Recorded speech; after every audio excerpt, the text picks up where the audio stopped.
Biblia es porque en nuestras vidas va a suceder igual o puede suceder igual lo que pasó en el caso de ellos, ¿no? Estamos hablando de Gedeón y 300 soldados que lucharon con él.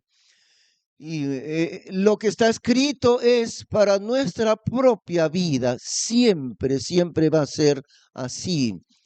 La Biblia es un libro siempre fresco, siempre actual y en realidad es eterno. Su validez es eterna. Siempre es actual la Biblia. Nunca va a terminar de ser actual. Siempre está de moda, como a veces se dice, ¿no? Estuvo la Biblia vigente hace 6000 años cuando empezó la historia del mundo y está con la misma vigencia de hace 6000 años el día de hoy. Y estará con la misma vigencia, con la misma frescura, con la misma aplicación en la eternidad igual. Por eso la necesitamos para vivir. Una victoria portentosa con un ejército minúsculo. Eso hizo Dios en el caso de Gedeón, que ahorita vamos a estudiarlo. Pero lo estudiamos ¿por qué? ¿Por qué el día de hoy? Porque el próximo domingo, ustedes saben, vamos a volver a iniciar la oración en el Parque Central de Chosica, con los que quieran participar allí, ¿no? Esperamos cosas grandiosas por medio de la oración. No importa si somos 3 o si somos 5 hermanos, o si somos 10 o si somos 15 o si somos 20. En realidad, como vamos a ver acá, el estilo de Dios es trabajar con muy poquitas personas para que la gloria sea de Dios y no del hombre.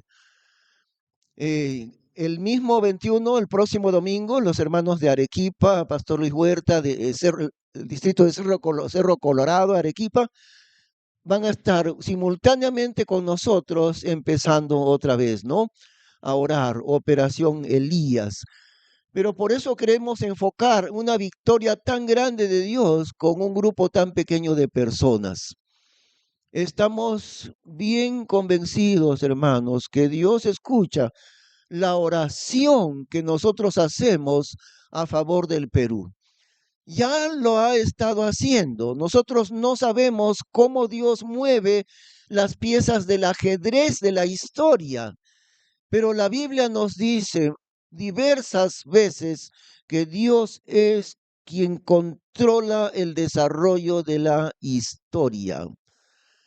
También dice la Biblia que a los poderosos, a los gobernantes, a veces Dios los hace errar como borrachos, los hace equivocarse como si estuvieran embriagados así. Él tiene en sus manos la soberanía de la historia. Por eso, si nosotros oramos por el Perú, un país inmerso en el abismo de la corrupción y de la violencia, de la delincuencia, ¿no? Estos días estamos viendo lo que pasa en Ecuador y estamos a punto de llegar a la misma situación que hay allá también. Pronto podemos llegar allá. El país está en un estado moral absolutamente lamentable. Y como dijimos ya, la respuesta está en las manos de Dios.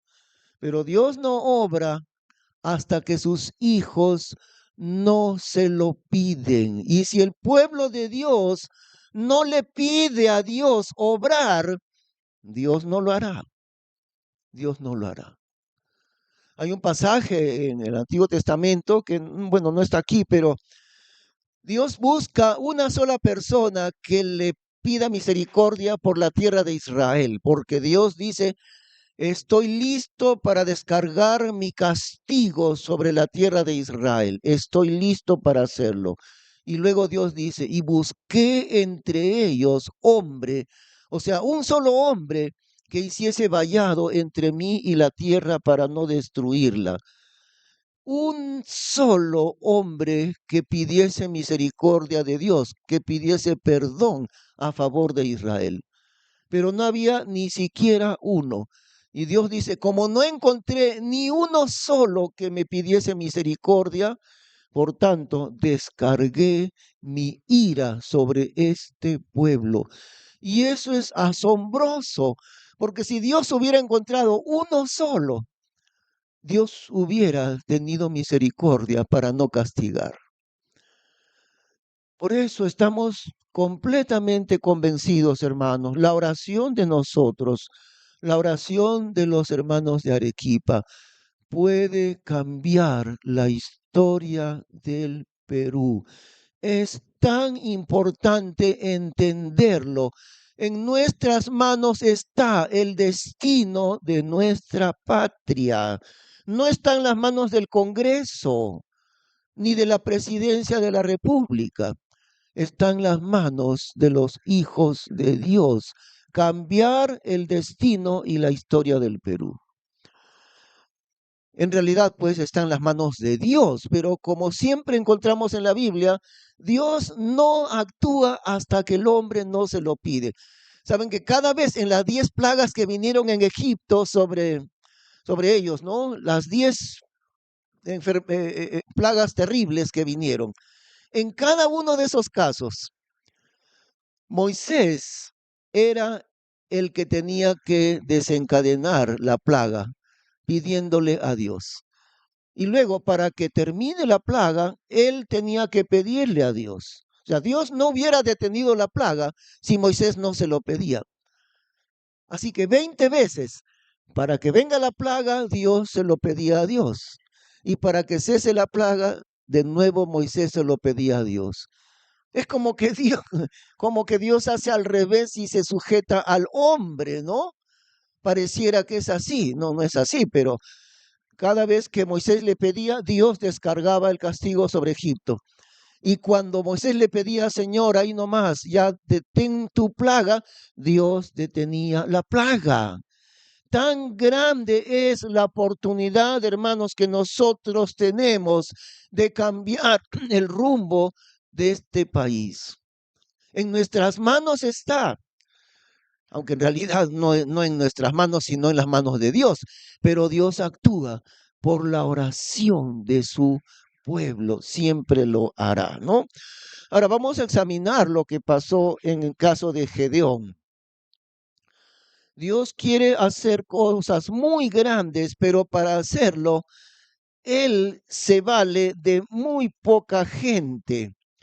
Más bien Dios tiene que librarse de un montón de soldados, en el caso de Gedeón, ¿no?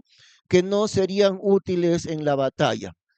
El ataque contra Israel en ese caso era de 135,000 enemigos, madianitas, amalecitas. 135,000 soldados enemigos. El número de Israel era 32,000 soldados, o sea, eran 4 contra 1. Más de 4, porque 32,000 sería 120 y pico, ¿no? Eran más de 4 contra 1. Imagínese usted camina por la calle a las 10 de la noche, vienen 4 asaltantes. ¿Usted podrá defenderse contra 4? Ni pensarlo, ¿no? Así, 135,000 contra 32,000 israelitas, soldados israelitas. Leemos en Jueces capítulo 7. Y Madián y Amalek y todos los orientales estaban tendidos en el valle, muchos como langosta, y sus camellos eran innumerables, como la arena que está a la ribera de la mar en multitud. Y Sebe y Salmana estaban en Carcor y tenían consigo su ejército de como 15,000 hombres, todos los que habían quedado de todo el campo de los orientales, y los muertos habían sido 120,000 hombres que sacaban espada. Este versículo está ya al final de la batalla, ¿no? Aunque no fue batalla, pero al final de la victoria de Dios. Muertos 120,000, sobrevivientes 15,000, que Israel los iba persiguiendo, ¿no? Total 135,000. ¿Por qué Dios quiso dar una victoria tan grande con un grupo tan minúsculo de soldados? Porque fueron, vamos a ver ahorita, no fueron 32,000. Ya así era 4 contra 1, pero Dios dijo, son muchos los de Israel. Eran muchos, 1 contra 4. Era para que Israel no se alabe de que la victoria era de ellos. La gloria de la batalla era únicamente para Dios. Levantándose pues de mañana Jerubbaal, el cual es Gedeón, y todo el pueblo que estaba con él, asentaron el campo junto a la fuente de Harán. Y tenía el campo de los madianitas al norte de la otra parte del collado de More en el valle. Y Jehová dijo a Gedeón: el pueblo que está contigo es mucho para que yo dé a los madianitas en su mano. Porque no se alabe Israel contra mí diciendo, mi mano me ha salvado. Aún así, ¿no? Aún así que era 1 contra 4, ellos iban a, cuando tuvieran la victoria, hubieran dicho, ya ve, nosotros somos poderosos. Y mira qué poderosos somos. 1 contra 4 hemos ganado. Así que nosotros. Para que no suceda eso fue que Dios dijo, para que no se alaben contra mí. Muchos son. En primer lugar, Dios se deshizo de los que no eran valientes. Por 2 razones, Dios separó a los soldados para que fuesen una cantidad muy pequeña. En primer lugar, los que no eran valientes para la batalla. Haz pues, le dice a Gedeón, Dios, haz pues ahora pregonar que lo oiga el pueblo diciendo, el que teme y se estremece, madrugue y vuélvase desde el monte de Galaad. Miren esa oportunidad para los soldados, ¿no? Bueno, un soldado puede ser valiente, pero igual la batalla va a ser terrible. No, no porque sea valiente, la batalla será más fácil, no. Siempre es dura y es mortal. Toda guerra es espantosa, toda guerra. Pero hay algunos que son valientes para enfrentar la batalla y están listos, si es que van a morir, están listos para morir. Y hay otros que no. Entonces, en el caso de Israel, miren la oportunidad, que madrugue. El que teme y se estremece, madrugue y vuélvase. Es decir, nadie le va a ver, nadie le va a ver que usted es miedoso. Así que todos los soldados que son miedosos, de madrugada, mientras nadie los ve, escápense, váyanse a la casa, váyanse. ¿Y qué pasó? Y volviéronse de los del pueblo 22,000 y quedaron 10,000. O sea, las 2/3 partes volvieron a casita. No, si me dejan regresar, yo me regreso. No, no quiero morir. Tal vez muera, así que mejor estoy vivo y me voy. Quedaron solamente la tercera parte del ejército. Quiere decir, solamente la tercera parte eran suficientemente valientes. Los demás tenían que ir a la guerra, pero por obligación. Bueno, también hay soldados voluntarios siempre en un ejército, ¿no? En el servicio militar también hay gente que se ofrece, jóvenes que se ofrecen como voluntarios. Ahora, no porque sea voluntario, el ejército va a ser más fácil, es igual de duro y difícil, pero él es un soldado voluntario, sabiendo que es tan duro y tan terrible, yo me enrolo en el ejército y yo quiero servir a mi patria. Y aquí, hermanos, en el sentido de la iglesia, Dios nos llama como soldados voluntarios. Aquí también fue voluntario. Ahora, ellos ya eran soldados. Sin embargo, Dios les da la oportunidad de que se queden únicamente los que están dispuestos a morir. Porque en ese caso, en toda guerra, ir a la guerra quiere decir, estoy listo para morir. Tal vez sobreviva, pero si muero, moriré. Eso significa automáticamente ir a la guerra. Siempre, ¿no? Entonces, Dios les dio la oportunidad y dejó que solamente los voluntarios para morir se quedaran. Y así fue. Ahora, en este caso, hermanos, miren, vamos a comenzar pues la próxima semana, ¿no? Este llamamiento de oración. Y usted será un soldado voluntario, femenino también. Ya ahora hay mujeres también en el ejército, en la policía, todo. Usted femenino también. Soldado voluntario, hombre o mujer, cristiano, hijo de Dios. Usted puede ser un soldado voluntario. Usted no está obligado a ir a la batalla. Vamos a ir al parque, ahí En un tiempo lo hacíamos en esa parte que le llaman la rotonda, ¿no? Pero ahora vamos a ir de nuevo, vamos a ir ahí al lado de la estatua de Emilio del Solar, ¿no? No porque esté la estatua, sino porque esa es la parte más céntrica del parque. Además, vamos a empezar a orar ahí a las 8:30 de la mañana. Primero lo hacíamos hace 2, 3 años, lo hacíamos, creo que era a las 7 de la mañana. Esta vez lo haremos a las 8:30 para que de ahí nomás conectemos con venir aquí al templo, para eso.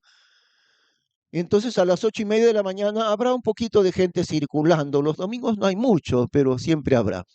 Y vamos a llevar una almohadita, una tela o un cojín porque nos vamos a rodear. Y vamos a hacer una gigantografía bien grande y ahí va a decir, estamos orando por el Perú, oramos por nuestra patria.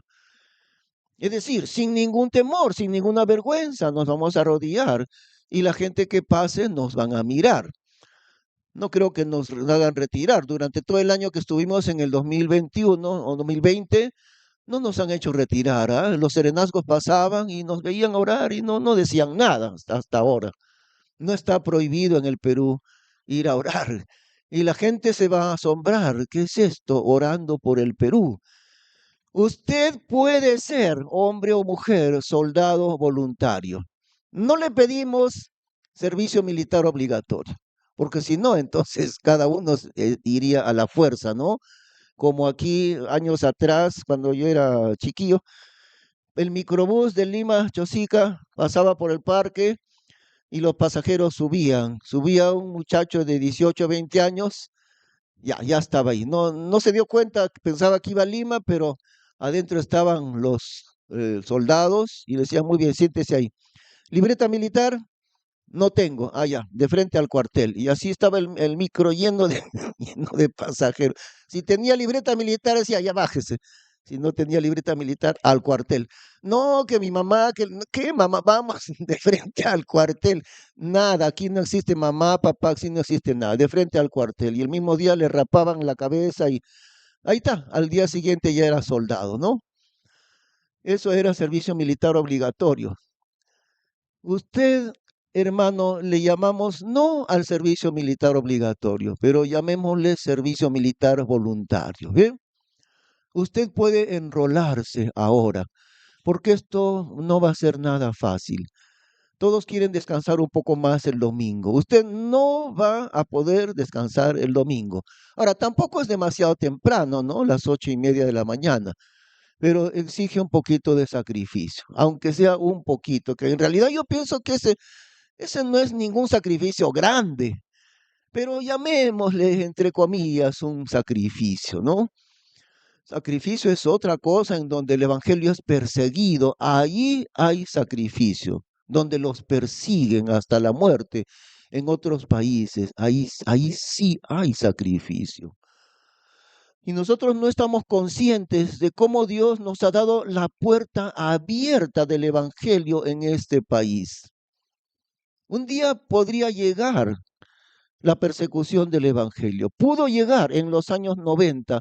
Estuvimos al borde de llegar a un gobierno comunista y totalitario. Ahí hubiéramos estado bajo cadenas del comunismo y el evangelio hubiera sido prohibido. Entonces, hermanos, considerando cuán grande libertad nos da Dios en el Perú, usted recibe el llamamiento de Dios para ser un soldado voluntario, de la misma manera que ellos, ¿no? Ahora, en segundo lugar, porque primero se marcharon los miedosos. Y yo pienso que en realidad no todos eran miedosos, sino que muchos dirían, yo no quiero morir, miedoso no soy, pero tampoco quiero morir, así que me voy. Entonces se quedó la tercera parte. Ahora Dios todavía dice que son muchos. En segundo lugar, Dios se deshizo de los que no vigilaban todo el tiempo. Y aquí eran muy, muy poquitos los que vigilaban todo el tiempo. Y Jehová dijo a Gedeón, aún es mucho el pueblo, llévalos a las aguas y allí yo te los probaré. Dios los va a probar en las aguas, dice. Y del que yo te dijere, vaya este contigo, vaya contigo. mas de cualquiera que yo te dijere, este no vaya contigo, el tal no vaya. Entonces él llevó el pueblo a las aguas y Jehová dijo a Gedeón, cualquiera que lamiere las aguas con su lengua como lame el perro, aquel pondrás aparte. Y asimismo, cualquiera que se arrodillare sobre sus rodillas para beber. Entonces, dos clases, bueno, estaban a la orilla del río, ¿no? El momento ya que correspondía pues beber agua. Y todo el ejército allí. ¿Cuántos quedaban? 10,000, porque 22,000 se fueron, quedaron 10,000. Entonces Dios le dice a Gedeón, vas a observar y me vas a separar solamente los soldados que beben sacando con su mano y lamen de su mano. Solamente esos me vas a separar. ¿Qué quería decir? Una de las cosas que le dicen al soldado es, mira, acá no hay mujeres. ¿Sabes quién es tu mujer? Es el fusil. El fusil es tu mujer acá. Entonces tú no te puedes separar del fusil, ni de día ni de noche. Y tú tienes que estar en guardia todo el tiempo. Eso es en todo lugar, en todo país, en todo tiempo. Todo soldado aprende a nunca bajar la guardia. Por eso dicen bajar la guardia, ¿no? El soldado se descuidó, dejó su arma, ya no vigilaba porque le pueden atacar en cualquier momento. Solamente 300 fueron entre 10,000, solamente 300 los soldados vigilantes. ¿Qué hacían al momento de beber el agua? Solamente se arrodillaban un poco y tomaban el agua del río y lamían de su propia mano, pero nunca dejaban de vigilar, seguían vigilantes. En cambio los demás, 9,700, o sea, casi todos, ¿qué hacían? Dejaban a un costado su arma, su lanza, se arrodillaban de frente hasta el agua y toda su cabeza al pie del agua para beber, ¿no? Dejando su arma, dejando de vigilar. Y únicamente tan poquitos, 300, seguían vigilantes y solamente sacaban el agua con su mano. Así que Dios dijo, solamente 300 van a quedar. Y fue el número de los que lamieron las aguas llegándolas con la mano a la boca, 300 varones. Y todo el resto del pueblo se arrodillaron sobre sus rodillas para beber las aguas. Entonces Jehová dijo a Gedeón, con estos 300 varones que lamieron el agua, os salvaré y entregaré a los madianitas en tus manos. Y váyase todo el pueblo, cada uno a su lugar. Ahora los botan, ¿no? Ya no es que se van, sino ya, váyanse a casa. Y quedan, ¿saben cuántos quedan, hermanos? Uno de cada 100, porque de 32,000, bueno, de 30,300 viene a ser uno de cada 100. Tan escogidos eran estos 300, que eran uno entre 100 soldados, gente escogidísima eran ellos. Y con ellos, dice Dios, con estos 300 entregaré a los madianitas en tus manos. Ahora, ahí ya no había posibilidad de que ellos dijeran nuestras fuerzas, nuestra valentía, ya no. Imposible llenarse de orgullo por la victoria, ¿no? Porque ¿quién va a decir que 300 soldados han podido vencer por su propia fuerza a 135,000? Ahora de los enemigos de Israel son 135,000. De Israel son 300. ¿Será posible una victoria militar así? Jamás, jamás. Y es por eso que Dios dice, para que nunca digan, nuestro poder militar nos ha salvado. Por eso, 300, un puñadito contra 135,000. Ahora, esto tiene que ver con nosotros, hermanos. Muchas veces hemos invitado para orar aquí a las 9 de la mañana. ¿Saben cuántos vienen a orar a las 9 de la mañana cada domingo? Menos de 5 personas. A veces somos 3 nomás. A veces somos 3 o 4 los que vienen a orar a las 9 de la mañana. Muchos más podrían hacerlo. Muchos más podrían venir a orar a las 9 de la mañana. ¿cómo sería esta iglesia transformada si no son 3 los que vienen a orar, sino muchos más, hermanos? ¿Saben qué pasaría con la iglesia si todos vinieran a orar? O tal vez no todos, pero muchos viniesen a orar. ¿Saben qué pasaría, hermanos? Ya no habría asientos acá. Ya no alcanzaría la capacidad del templo. Tendríamos que ampliar el templo, no sé cómo, pero ya no alcanzaría el espacio, porque Dios derramaría bendición grande. Y la bendición de una iglesia no es un templo o mucha economía de la iglesia. La bendición de una iglesia son los hijos espirituales, o sea, los creyentes, las personas nuevas aceptando a Cristo. Esa es la bendición de Dios, no nos equivoquemos. La bendición de Dios no es lo material. La bendición de Dios es nuevas almas arrebatadas del infierno para Cristo Jesús, para la vida eterna. ¿Cuál es la bendición de una familia? ¿Cuál es la bendición de una pareja que se casen? Tener un carro, sí, seguro. Tener una casa, sí, seguro. Pero ¿qué pasa si no pueden tener bebés? ¿Qué pasa si tienen mucho en lo material y no pueden tener hijos, no pueden tener bebés? ¿Qué pasa? Van a sufrir tremendamente. ¿Y de qué les sirve tener una enorme casa si no pueden tener hijitos? No pueden. ¿De qué les sirve tanto material? La bendición de una iglesia no es un enorme local, sino muchas personas siendo salvadas para el reino de Cristo. Esa es la bendición de Dios. ¿Qué pasaría con esta iglesia, como digo, no? La idea es esa. Ya hemos planteado varios años atrás la idea, pero de manera parecida aquí, ¿no? Un puñadito de 300 soldados. Aquí también vienen a orar el domingo tempranito a las 9, no, no es tan temprano, ¿no? Pero vienen a orar 3 o 4 personas. Ahora, una vez más decimos que todo es voluntario, ¿no? Todo es voluntario, o sea, nadie es obligado a hacerlo, no, no se puede, no resultaría, sería inútil obligar a los creyentes a seguir al Señor. No funciona de esa manera, no funciona por obligación. Sería igual que a un drogadicto que lo meten en la cárcel. El que es adicto está en la cárcel, digamos, 3 años. En los 3 años tal vez no consigue droga, aunque también meten droga ahí, pero supongamos que no consiguió droga en la cárcel, el drogadicto. Entonces, 3 años estuvo limpio, como dicen ellos, ¿no? Nada de droga 3 años. Ahora, después de 3 años, lo sacan libre, ya cumplió su tiempo.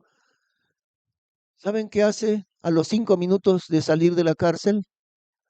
Inmediatamente comienza a buscar la droga. Y tal vez consigue la droga en media hora. A la media hora otra vez está usando droga, aunque pasó 3 años limpio. Es que no ha cambiado su corazón. Le han obligado, pero no ha cambiado su corazón. Por eso es que no funciona obligarles a ustedes, hermanos. No funciona. Lo que tiene que cambiar es el corazón de usted. Allí sí va a funcionar. Ahí sí va a funcionar. Dios tiene que tocar su corazón y su mente. Y si Dios no toca el corazón y la mente de usted, no va a funcionar de ninguna otra manera. Pero el llamamiento está planteado. Y el llamamiento no es fácil. No es fácil. Nunca es fácil el llamamiento de Dios. Usted siempre tendrá que ser valiente para seguir al Señor. Siempre le va a costar, le aseguro que le va a costar mucho ser fiel al Señor Jesucristo. Es para valientes siempre. Entonces seguimos aquí, ¿no? La victoria fue completamente de Dios sin ningún poder humano. ¿Cómo iban a vencer 300 a 135,000? Aquí encontramos el momento de la victoria. Y como Gedeón oyó la historia del sueño con su declaración, adoró. Y vuelto al campo de Israel, dijo: levantaos, que Jehová ha entregado el campo de Madián en vuestras manos. Y repartiendo los 300 hombres en 3 escuadrones, dio a cada uno de ellos sendas bocinas en sus manos y sendos cántaros vacíos con sendos tizones ardiendo dentro de los cántaros. Y díjoles: miradme a mí y haced como yo hiciere. He aquí que cuando yo llegaré al principio del campo, como yo hiciere, así haréis vosotros. Y yo tocaré la bocina y todos los que estarán conmigo. Y vosotros entonces tocaréis las bocinas alrededor de todo el campamento. Y diréis: Jehová y Gedeón. Llegó pues Gedeón y los 100 varones que llevaba consigo al principio del campo, al principio de la vela del medio. ¿Qué significa esto? La vela, la vigilia también le decían, la vigilia del medianoche, a medianoche del medio, despertando solamente las guardas, solamente del ejército enemigo, solamente los vigías estaban despiertos. Y tocaron las bocinas y quebraron los cántaros que llevaban en sus manos. Y todo el ejército que estaba dormido, ¿no? De los enemigos. Y los 3 escuadrones tocaron sus bocinas y quebrando los cántaros, tomaron en las manos izquierdas los tizones y en las derechas los cuernos con que tañiban. Y dieron grita: la espada de Jehová y la de Gedeón. Y estuviéronse en sus lugares en derredor del campo, y todo el campo fue alborotado y huyeron gritando. Mas los 300 tocaban las bocinas, y Jehová puso la espada de cada uno contra su compañero en todo el campo. En el campo enemigo, medianoche, oscuro, y al escuchar ese alboroto no sabían qué pasaba. Se mataron unos contra otros los mismos enemigos. Jehová puso la espada de cada uno contra su compañero. Y los 300 ni siquiera tuvieron que desenvainar la espada. Lo que hicieron fue en 3 escuadrones de a 100 cada uno, ¿no? Rompieron los cántaros, tenían en las manos las teas encendidas y con la otra mano tocaban el cuerno y gritaron a alta voz: por la espada de Jehová y de Gedeón. Y allí fue donde todo el ejército, que estaban dormidos, despertarían como locos. ¿Y qué hicieron? Se mataron unos contra otros, porque no sabían a quién matar. Lo único que sabían es: nos atacan. Se mataron los unos a los otros. Y ya vimos en el versículo anterior, ¿no? 115,000 muertos eran, o 125,000, ¿no? Más el resto que estaban allí. 120,000. Y el campo de los enemigos huyó hasta Betseca en Sererat y hasta el término de Abel Mejula en Tebat. Escaparon, vencidos completamente. Ahora, debemos aplicar estos principios al trabajo espiritual de Operación Elías. ¿Y por qué se llama Operación Elías? Recordamos, ¿no? Porque en el libro de Santiago la Biblia dice: la oración eficaz del justo puede mucho. Y luego agrega, inmediatamente agrega, al hablar de la oración eficaz, agrega el ejemplo de Elías. Elías era hombre sujeto a pasiones semejantes a las nuestras y oró fervientemente que no lloviese, y Dios detuvo la lluvia 3 años y medio. Y luego volvió a orar Elías y Dios mandó la lluvia nuevamente. ¿Se dan cuenta? Ahí nomás se ve. ¿En qué momento detuvo Dios la lluvia? Cuando Elías se lo pidió. ¿En qué momento Dios mandó de nuevo la lluvia? Cuando Elías se lo pidió. ¿Qué va a pasar si nosotros, muy poquitos o muy muchos, si nosotros empezamos a orar por nuestro país? Ya sea que seamos pocos o que seamos muchos, Dios dice, la oración eficaz del justo puede mucho. Hermanos, ¿cuántas iglesias cristianas evangélicas hay en el Perú? Miles, miles en realidad. No sé cuántos miles, pero hay miles de iglesias. ¿Cuántas de las iglesias o de los creyentes se acuerdan de orar por nuestro país? Es que oramos por muchas cosas, ¿no? Oramos por los enfermos, oramos por la falta de trabajo, oramos para que Dios me permita este viaje, oramos para que Dios me permita conseguir trabajo, oramos por la operación quirúrgica, oramos por el hermano que está en dificultad, todo lo cual está muy bien. Pero ¿cuándo oramos por el Perú? Por eso es la necesidad urgente de hacerlo. Y la Biblia dice que oremos por nuestros gobernantes. Ahora, ya me han escuchado ustedes decir varias veces esto, ¿no? Desde años atrás. Si en cada plaza de armas de cada ciudad y pueblo del Perú, si en cada plaza de armas de cada ciudad del Perú hay un grupo de creyentes en Cristo rogando a Dios por el país, ¿qué va a hacer Dios con el país? ¿No es la promesa de Dios que Él contesta la oración de sus hijos? Ahora también dice la Biblia, de cierto os digo que si dos de vosotros se pusieren de acuerdo en algo para pedir a mi Padre, les será hecho. Y el Señor empieza con que se pongan de acuerdo dos. No, no uno solito, no uno solito, sino dos. Suficiente con dos. Que si dos de vosotros se pusieren de acuerdo para orar, les será hecho por mi Padre que está en los cielos. Y ya no dos, ya no dos, 200 o 2000 o 20,000 creyentes orando en el país entero. Si nosotros empezamos a hacerlo, otras iglesias nos van a seguir. Lo suspendimos en ese tiempo porque no había ninguna otra iglesia que lo hiciera, esperando mejor el momento de Dios. Y ahora sí hay, ¿no? En Arequipa. Ellos van a tomar un pequeño video y nosotros también lo vamos a compartir mutuamente, porque ya somos dos. No solo dos creyentes, ahora somos dos iglesias. Por eso se llama Operación Elías, ¿no?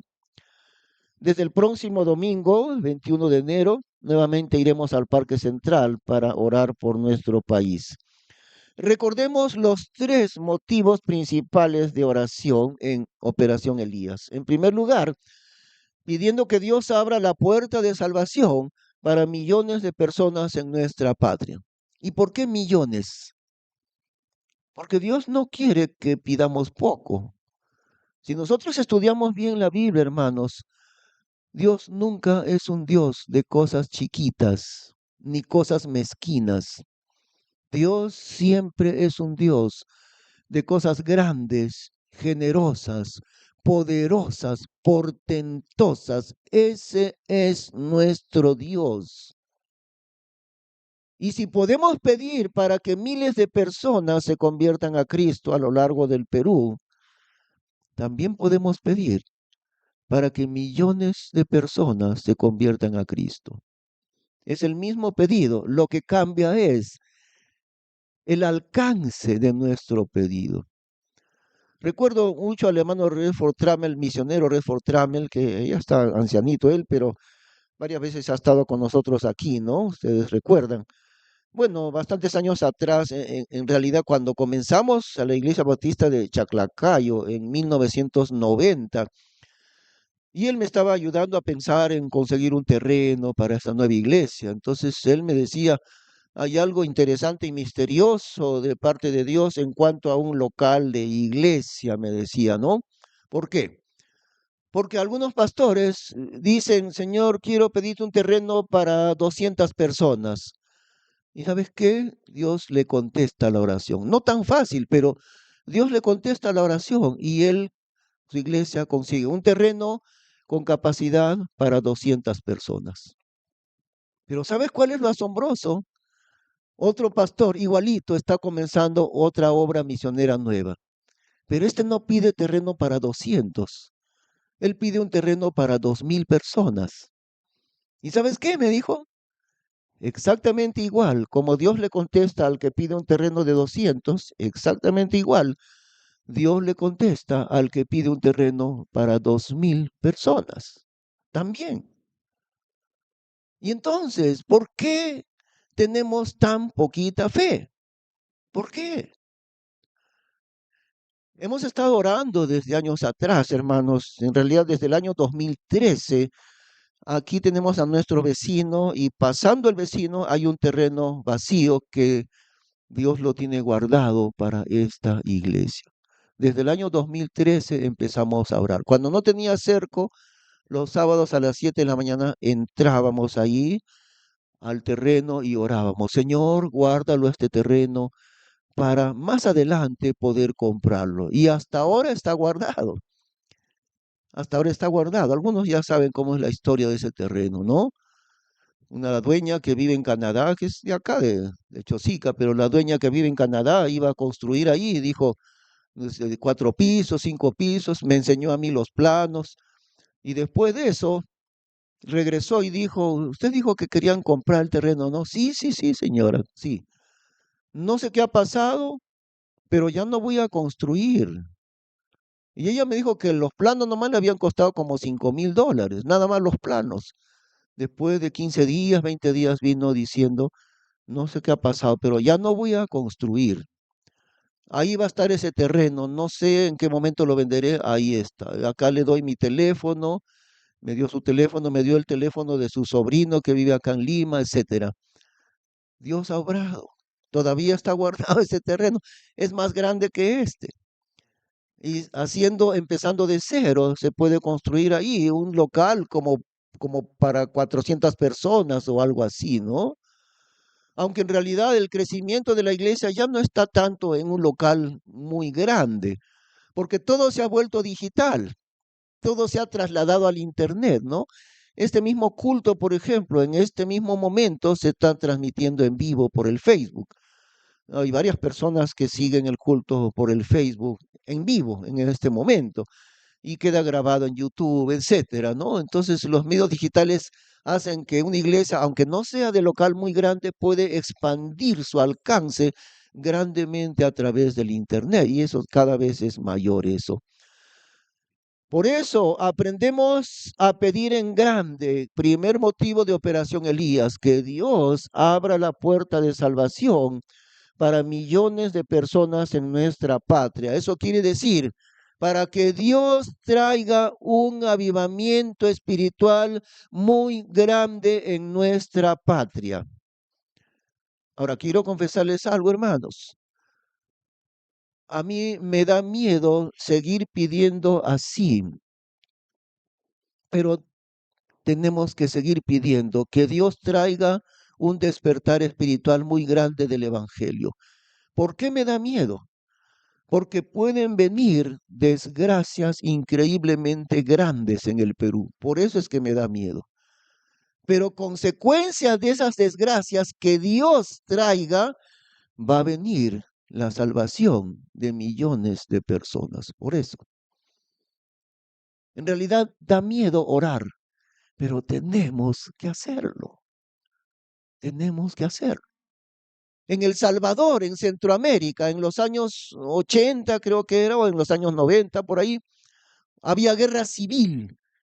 El terrorismo, el comunismo quería adueñarse del país en El Salvador. Varios años de guerra civil. El pastor Jeff Adams estaba ahí en una iglesia en San Salvador en esos años. El único gringo que no se escapó por la guerra civil. Y la casa de él estaba a unas cuadras de donde se desarrollaba el tiroteos y batallas. Pero Jeff Adams dijo, Dios no me ha dicho que salga, pero hay guerra civil, le van a matar. Pues Dios no me ha dicho que yo salga. Si Dios me dice que salga, yo me saldré. Y los que están muriendo aquí a la esquina, pues Dios me cuida. Y él cuenta, ¿no? Jeff Adams, que en esa situación de guerra civil, cualquier predicador del Evangelio se ponía en un parque y en pocos minutos, como 20 personas, 15, 20 personas aceptaban a Cristo. En un ratito, bastantes personas venían a Cristo para creer en Él y ser salvos por la situación terrible de la guerra. Por eso da miedo orar así.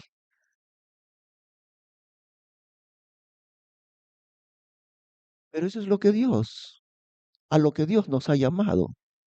¿No tenemos amor por las almas perdidas? No sabemos cómo Dios puede traer un avivamiento grande al Perú. No sabemos cómo Dios lo puede hacer. ¿Dejaremos de pedírselo porque puede Dios mandar desgracias? En mi caso, yo estoy convencido. Aunque hayan desgracias, vale la pena la salvación de millones de personas. En segundo lugar, segundo motivo de oración, ¿no? Y esto es entre los que ya son creyentes, orar por los que ya son creyentes en Cristo, un verdadero regreso a la Biblia, un avivamiento espiritual. Si el avivamiento entre la gente incrédula quiere decir venir a Cristo para salvación, también hay otro avivamiento entre los que ya son hijos de Dios. Y ese avivamiento significa un verdadero regreso a la palabra de Dios, a la Biblia. Eso es avivamiento, volver a la fuente de poder que es la Biblia. No saltar, ni gritar, ni caerse al suelo, eso no es, ni de lejos eso es avivamiento. Avivamiento quiere decir obediencia a la Biblia, volver a la palabra de Dios. En tercer lugar, porque son tres motivos, ¿no? Que Dios levante miles de peruanos para el campo misionero mundial. Que Dios levante miles de misioneros peruanos para el campo misionero mundial. Motivo importantísimo entre los tres, ¿no? Primer motivo por los incrédulos, por la salvación. Segundo motivo por los creyentes, un regreso a la Biblia. Tercer motivo por el campo misionero mundial, misioneros peruanos al mundo entero.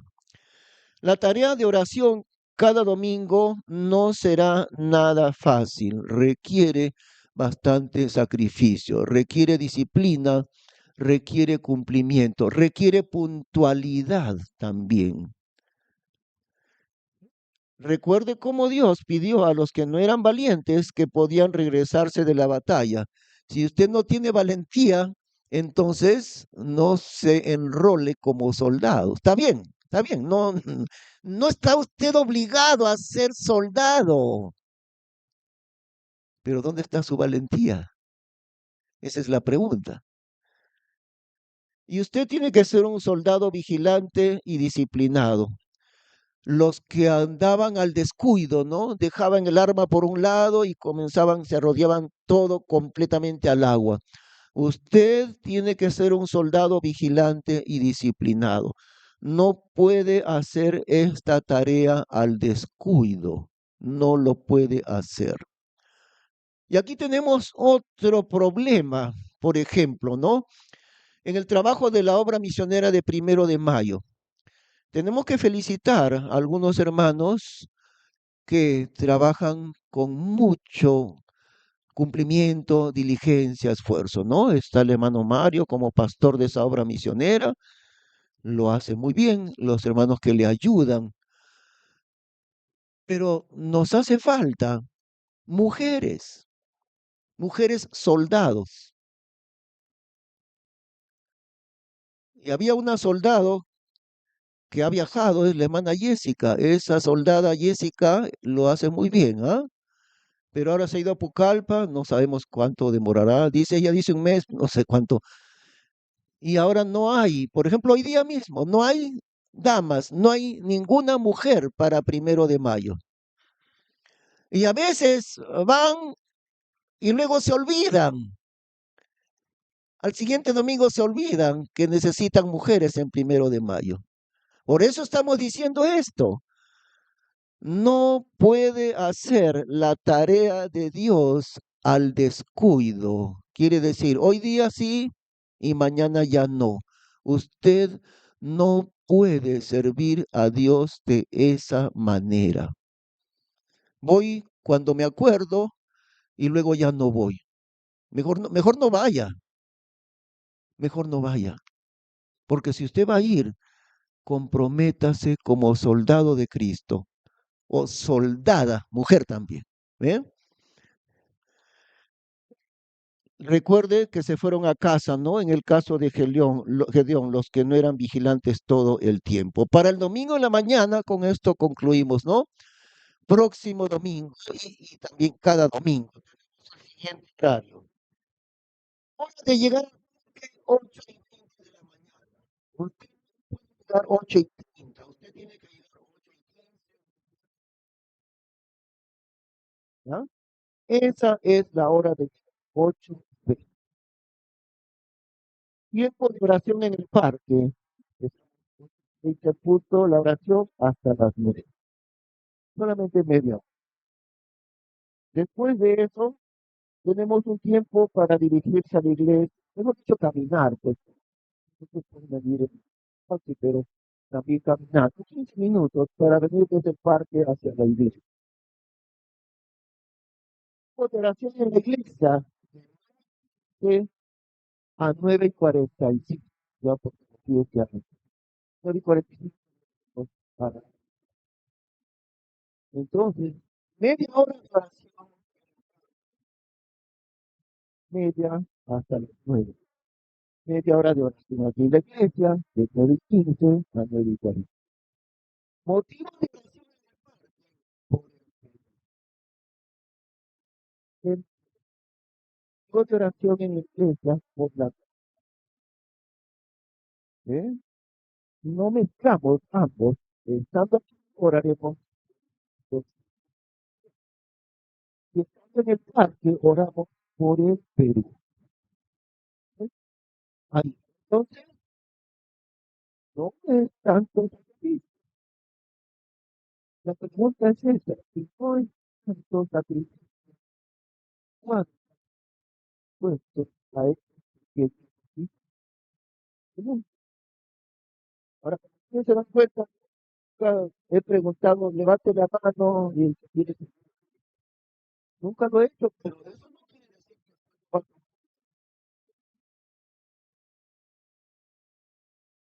que usted tiene que tomar una decisión. Y este llamamiento es para cada uno. Hombre o viejo, cualquier de nosotros, nuevo creyente, ¿no? Cada uno. Vamos a terminar poniendo, a terminar.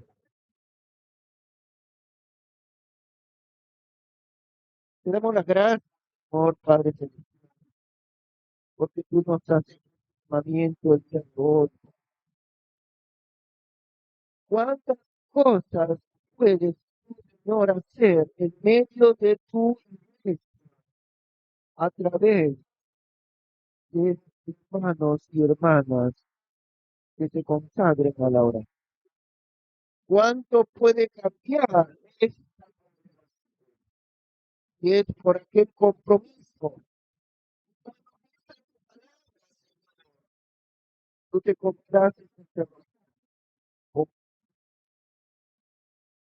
Eso te pedimos, que aunque sean muy poquitos los que estén el próximo domingo orando, muy poquitos que sean, cual nos ha contestado.